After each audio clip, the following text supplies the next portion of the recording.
You already knew something was wrong before anyone said a word. You saw it in the way she smiled too quickly, the way he laughed a second too late, the way the room shifted when those two people walked in together. Nobody told you.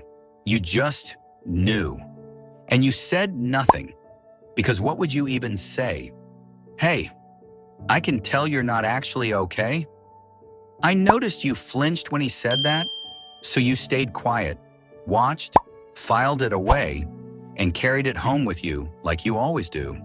If that's you, this video is going to explain something about yourself that you've never quite had the words for. Most people look at someone like you and think, shy, disconnected, maybe a little cold.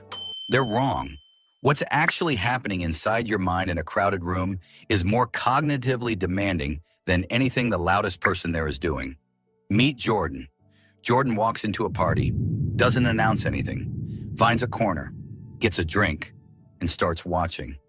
Within 6 minutes, Jordan knows who came here to escape something at home, who's performing happiness for someone who barely notices, which friendship in this room has an expiration date. Jordan didn't ask anyone a single question, didn't say a single word, just watched. And this isn't a superpower Jordan was given. It's a pattern that was built, quietly, over years. Here's what psychology actually says about people like Jordan, and like you.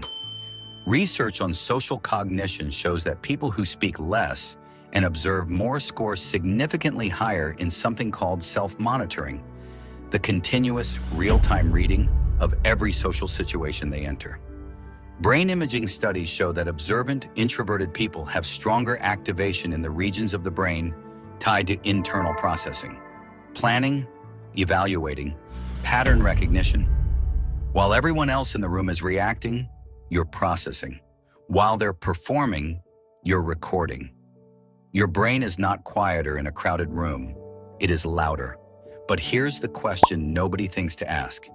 If you notice everything, why don't you say anything? There are 3 reasons, and none of them are what people assume. The first is how your nervous system was built.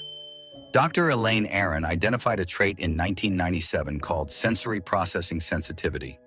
Around 15 to 20% of people are born with a brain that processes every detail more deeply than average. Every shift in tone, every micro-expression, every silence that lasted half a second too long. You don't choose to notice these things. You can't turn it off. And because everything registers so deeply, you need more time before you respond. So you wait, you watch, and by the time you're ready, the moment is usually gone. The second reason is something you learned. Somewhere along the way, probably earlier than you realize, you watched what happened when people spoke too fast, when someone said the wrong thing at the wrong time, when honesty arrived like a grenade instead of a gift. And you made a quiet decision. Don't speak until you're certain. Don't share until it's safe. Psychologist Rodney Luster calls this strategic silence, not passiveness, precision. The third reason is the one that will stay with you. You're often quiet because you already know the answer. You've watched long enough, read enough faces, heard enough of what wasn't said between the words that were, and you've already reached a conclusion, privately, completely, that you know most people in the room aren't ready to hear. So you hold it, not because you're cold, because you're already 3 steps ahead.